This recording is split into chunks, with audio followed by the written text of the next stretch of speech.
Welcome to Dodgers Dogs. As part of the Dodgers Daily Network, Casey Porter here, joined by Mark Watkins. The Dodgers are getting ready to play here in just a couple of hours. Clayton Kershaw takes the bump.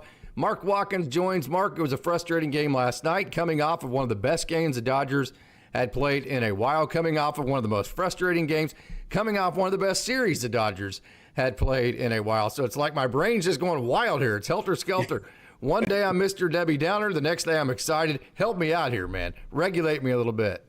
Wow, it's tough right now. I wish I could help you out more, but it's the Dodgers have been maddeningly inconsistent this year, and yesterday was another example of it. You know, they're just kind of up and down, and I feel like they get really motivated when they play the Padres and put forth their best effort. I guess, like I said in the last podcast, I think that's human nature to a degree, but I feel like they're against the Rockies. They just didn't play well. I mean, especially yesterday, it was kind of sloppy. They made throwing to the wrong base, and then Rojas missing that ball from Conforto relayed. Yeah, little things like that, and they've been doing that, throughout the year, more so I believe than they did last year. So I don't know what the answer is right now, but hopefully they'll dial it up as the season comes down to the wire.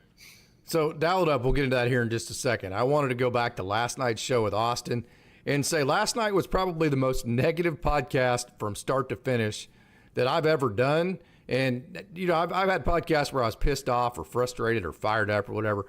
Very, very rarely am I like negative from start to finish like I was last night. And we had some bickering in the chat, so I wanted to address that too. So here's the deal as far as the Michael Conforto talk.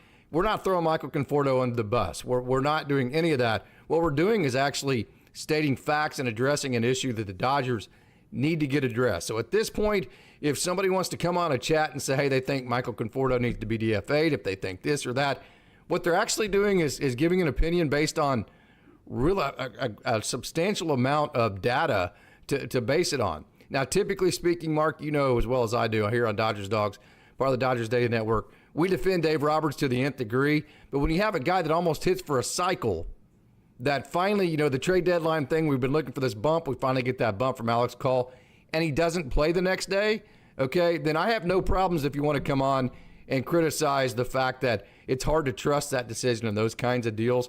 So yes, Dave Roberts is our guy. We love Dave Roberts, but all the criticism that was coming down in the chat yesterday was very well warranted. I will defend it, and that's why now, I think some of the posters went a little bit too much with Dave Roberts. Like, if you don't trust him overall, that's on you because he's going to be a Hall of Fame manager. He is a Hall of Fame manager. But as far as that decision, as far as Michael Conforto, I will defend every single person that had a negative comment last night because it's just real. I mean, you can't just have a cheerleading session. Your thoughts on that? Yeah, I mean, obviously, Roberts and the Dodgers make a lot of really good decisions. They do. They do. That's been in evidence over the last 10 years or so. But it's hard to continue to defend putting Conforto in there. Yes. I'm probably the last person to give up on a player. Me too. But I mean, he had one decent month in July, and then he just went right back into his funk. And when you have a guy who's better than him in Call, both offensively and defensively, then why not put him out there? Yeah, right. At this point, it's kind of like, I think it's time that they wanted to give Conforto every chance, and I understand that. And he had a decent year last year for the Giants. But I was thinking, like, what is going on? Is it mental or what? Is his confidence shot? But maybe in some cases, like, it's just too much pressure in LA. Yeah. I think that was the case with Cody Bellinger, and maybe that's the case with Michael Conforto too. Especially if you get off to a bad start. That monkey just jumps on your back, and it gets very insurmountable. I talked to Gavin Lux about that. He had to deal with that as well. So, okay, that's the last we're going to talk about that. I am not going to be negative today, but I wanted to get back on. And, hey, we are the most positive, the most well-perspected as far as having the big picture perspectives, not throwing people under the bus, defending and different players or managers in the organization. So I just wanted to address that and say I have no problems with any of the comments that were made last night. I think they were well defended. I think they were appropriate. And I just don't think anybody else should have had an issue with that. So that's where I'm at on that. And I wanted to move on like we always do, past the negative, get into the positive. And I know, hey, you mentioned last week that The good sign about this has been inconsistent, but, the Padres was the biggest series that the Dodgers had in a long, long time, and they rose to the occasion. So is this just a team that's going to play down to its competition, but then also be able to play up to its competition when the time arises to actually step up in big games? It's kind of weird that way, but is this team maybe that we can look at that way? Yeah, I mean, it kind of seems that way right now, the way they've been playing. They played well. Had that series against the Yankees earlier in the year where they stepped up and played well. Yes. They've done it against the Giants, against the Padres. I mean, they have had their series, for instance, against the Brewers, where they have not looked good. But give the Brewers all the credit for that. They just beat the Dodgers. Yeah, the Brewers. I mean, they have a good team, and the Dodgers. I don't think their starting pitching was really lined up well at that time when they played them. So it could have been a matter of timing. But I think this team does show an ability to step up when they need to, and I think going down the stretch, we're gonna see, as I said before, maybe what they're made of. So yeah. And I think we're seeing. I mean, the starting Shohei Ohtani, he leaked last night. There's been some leaks in the starting pitching, but I think that's all going to work itself out. And then also the relief pitching. You're seeing Paul Gervais here that we got video on the other day that made his debut last night. Tanner Scott, hit the metrics on his pitches last night were just off the charts. I mean, he's throwing about 2,800 spin. His fastball's up there around 100. Michael Kopech still far away from being LA quality, but Bobby Miller has been just sizzling in his relief role.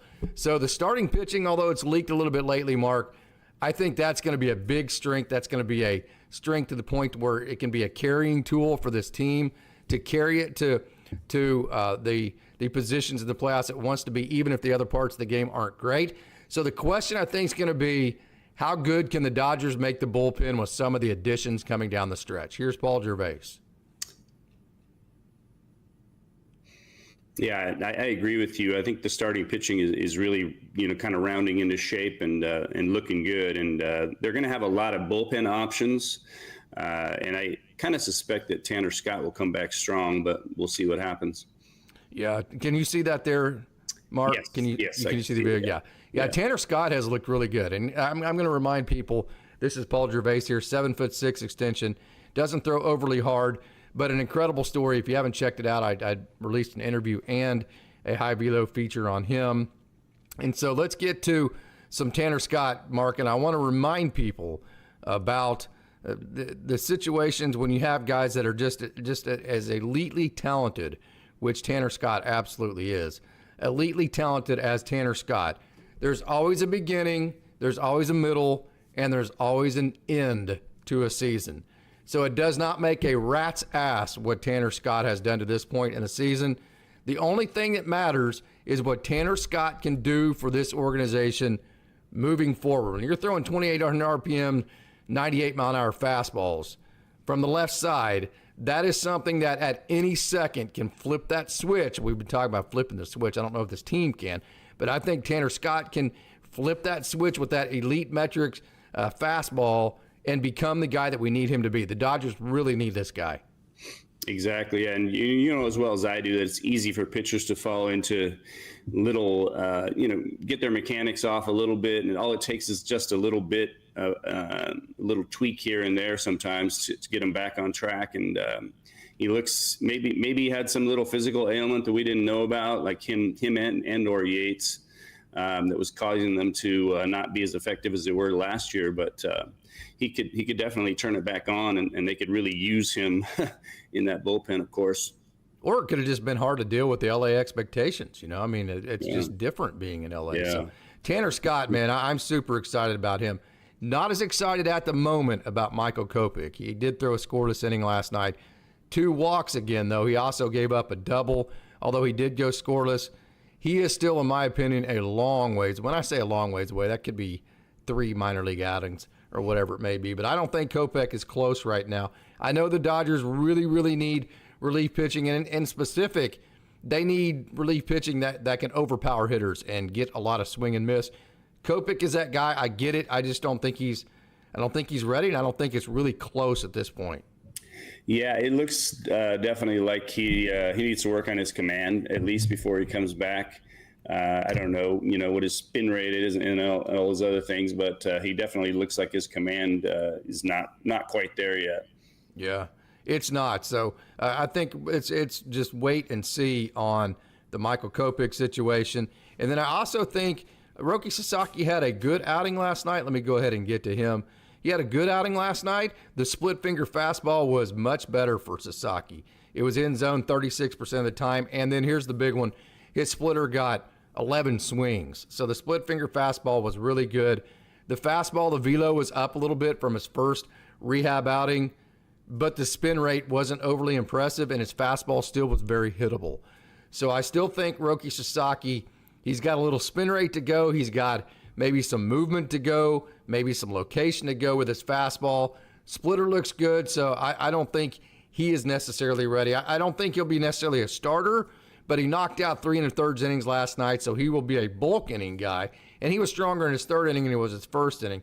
So I think he can be a guy that can get 3 or 4 innings in a bulk inning setting, whether it's the first 3 or 4 innings or somewhere in the middle of the game. What do you think about Sasaki? Yeah, I've been kind of wondering myself whether they might try to bring him back for the bullpen or as a starter. I mean, he could obviously replace Sheehan, but Sheehan's been doing a pretty good job too. But yeah, I think especially when the playoffs come around, that he could be, as you said, a bulk inning guy. He could be a valuable piece out of the bullpen. But it looks like he like Kopech, he has a little ways to sharpen his stuff up before he can make it back. Yeah, and the problem is the Dodgers are squarely in a pennant race. So I mean, it's like you have a 1-game lead on San Diego, so you can't just come up and throw Michael Kopech just hoping. You have to know at this point. You kind of run out of the experiment type of deal. And then, man, wow, would it make a huge difference? This is the time of the year. This is the time of the year why you sign Kike Hernandez. This is why he is here. It's money time. Kike Hernandez with 2 hits last night in his rehab. Man, if they could get him to play some third base, some left field, some defensive substitution, maybe in center field late in games, and he could come up clutch like he always has, like the reasons why you signed him. Kike Hernandez literally could be the key to this team reaching the best version of itself. Absolutely. They obviously need him badly. I mean, Freeland's done an okay job, but I think he's still a little bit overmatched on the major league level. So, it's only the pressure is only going to intensify going down the stretch. And as we know, Kike is a guy who steps up when the pressure's really on. So definitely anxious to get him back in the lineup. Yeah. So I know you want to talk about Shohei Ohtani and him getting hit by the ball and just kind of some of the circumstances around him. So dive into Shohei Ohtani.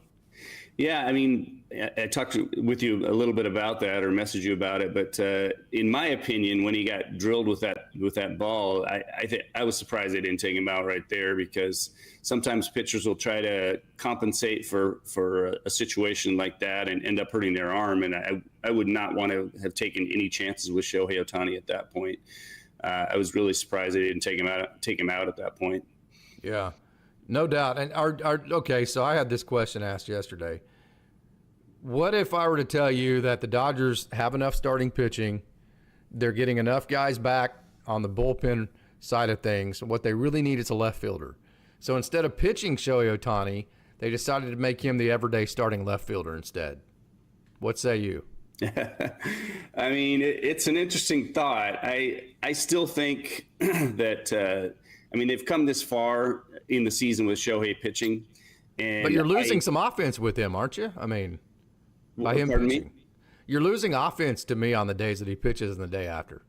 What would you say to that? Yeah, I mean, to an extent, I guess. Yeah, it could be related, but I still feel like I just envision him in the playoffs being a key factor on the mound as well as hitting. So I think that they should continue to pitch him. And obviously they could put Call out in left field, or Kike when he comes back too. So assuming Conforto doesn't get it together, which it doesn't look like it's going to happen. So yeah, I don't know. I still feel like Shohei is going to be really valuable pitching. So I wouldn't want to remove him from that role yet. Let's get back to some video. Another guy that could really be big for this pin down the stretch. Edgardo Henriquez, Coach Barrakoff and I talked about him on Sunday. That we did not think he was ready this time last year. I do think he is ready this time this year. 103 mile an hour, we've talked about it. Hey, it can't be straight. It still has to be located in this and that. But I'll tell you what, I'm super excited to see just how high leverage Edgardo Henriquez can be. Yeah, definitely.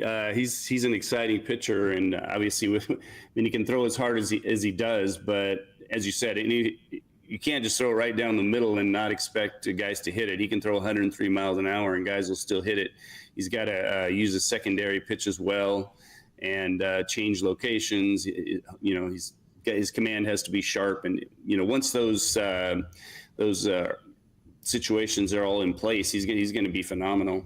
I think he has a chance to be a really big piece to this team this year. Were you surprised that I was not? If you followed my narrative, I tried to tell Dodgers fans Alexis Diaz, just not in the trust tree. I said that probably through, and I hate that. I don't mean that to sound negative. I just mean that to sound real. I've seen him so many times at Oklahoma City. I just didn't think his stuff in the zone was going to be good enough, and I didn't think he'd get enough chase from major league hitters to be able to have a consistent success. So the Dodgers, they option Alexis Diaz. Are you surprised by that? I am not.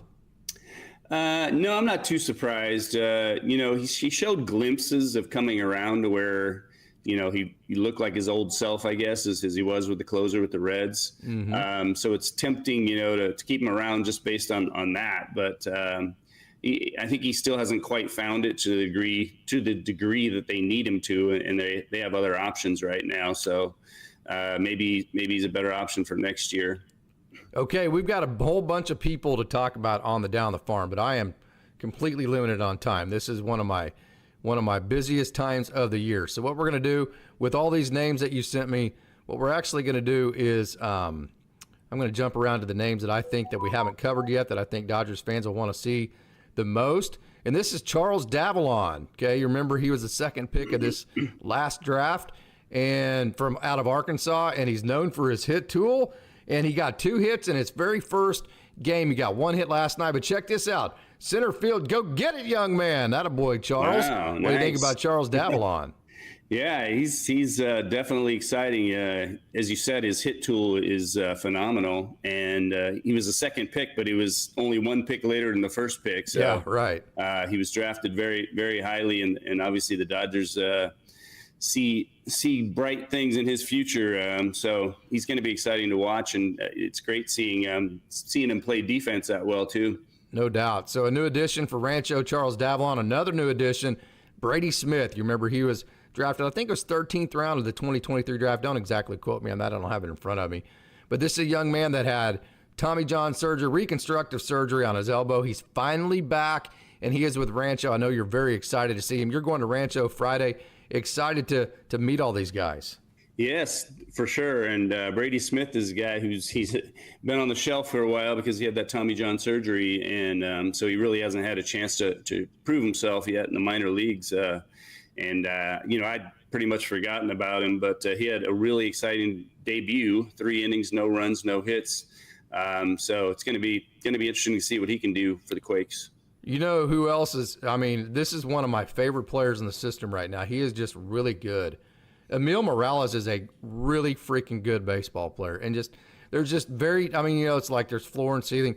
I just have yet to find anything that he's just not good at, and then he's great at certain things. Right. Yeah, he's another guy that I'm really excited to see in Rancho, and I've compared him a little bit to Eduardo Quintero, even though he's a shortstop, obviously, and I think he has a little bit more power than Quintero. Not quite the athlete, I don't think, but yeah, probably not. But he may be their third baseman of the future. I don't know if he's going to get switched over from shortstop, but obviously this guy is phenomenal, a phenomenal hitter. Yeah. Kendall George, this guy's doing things that I have never seen. He timed out at 3.6. That's 3.64 there. I had him at 3.61 2 days ago to first base. Kendall George has been literally one of the most productive minor league baseball players in all of minor league baseball since the All-Star break. This dude is figuring out how to get on. He's figuring out how to create an offensive game around his not good speed. I mean, just off the charts. I'm not sure I've ever seen anybody as fast as Kendall George. Yeah, I love that type of game and that speed and putting pressure on the defense and on the pitcher. And he's kind of an old school guy. He reminds me of some of those old St. Louis Cardinals players, Yeah. you know. But Yeah, like a Vince Coleman type. Yeah. yeah, Vince Coleman, Willie McGee. You know, you know, even though as a Dodger fan, I enjoyed watching those guys. Of course. They, You're a baseball fan, yeah. Oh yeah, for sure. But they, you know, they would, you know, put a lot of pressure on the defense. So even if a pitcher is, you know, pitching well, when you have that type of speed, it puts a lot of pressure on. If you bunt, you know, beat out infield hits and then steal bases, you know, puts another element to the game. Yeah, absolutely. And then, well, maybe not like the last guy. We'll see how much time we have here. I want to make sure you know Carson Hobbs. This guy, since he's been promoted to Double-A, has yet to give up a run. In my conversation with Rick Honeycutt on Saturday, Hobbs was, him and Campos were like the first two names out of Rick Honeycutt's mouth. I know Rick Honeycutt loves this guy. Guy has the big breaking ball, a fastball that's in about the 94, 95, 96 range right now, but it has approached 100 in the past. He fills up the zone, and he is super competitive. I know you love Carson Hobbs. Yeah, absolutely. And he seems to be just getting better and better. And he has that bulldog mentality, I think. And, you know, nothing, he seems to come right after the hitters from what I've seen of him. And it's going to be fun to watch him. Yeah, absolutely. And I think he'll probably, well, he's going to end this year with Tulsa. He just got pulled up about a month ago. I think he'll probably start next year with Tulsa, and then I will probably see him in Oklahoma City. I've actually got video of him in Tulsa, but I'll see him in Oklahoma City more often next year. And a guy I think will be at Oklahoma the same path. This guy, since he's been brought over in the Dustin May trade, James Tibbs III. Don't ever lead off the third. That third is really big to him. Absolutely raking for Double-A Tulsa. I know you love him. Yes, he just looks like he's a pure hitter. You know, he has an amazing stroke. You know, a great swing, and he's another guy. I mean, they got some guys at the deadline, some young players who can really look like they can play. So looking forward to seeing him. Yeah, you got Serwanowski at the trade deadline. You got Paul Gervais, who made his debut at the Dodgers last night. You got Tibbs III. You got Zach Earhart. And you got some depth at the catcher spot with Ben Rortvedt. So really, the Dodgers made themselves better at the minor league level than they did the major league level with the trade deadline. I know you wanted to address the Ryan Moore deal. I've talked ad nauseum about my thoughts on that. But if you want, give your thoughts on that and then give final thoughts. It's been a great show today.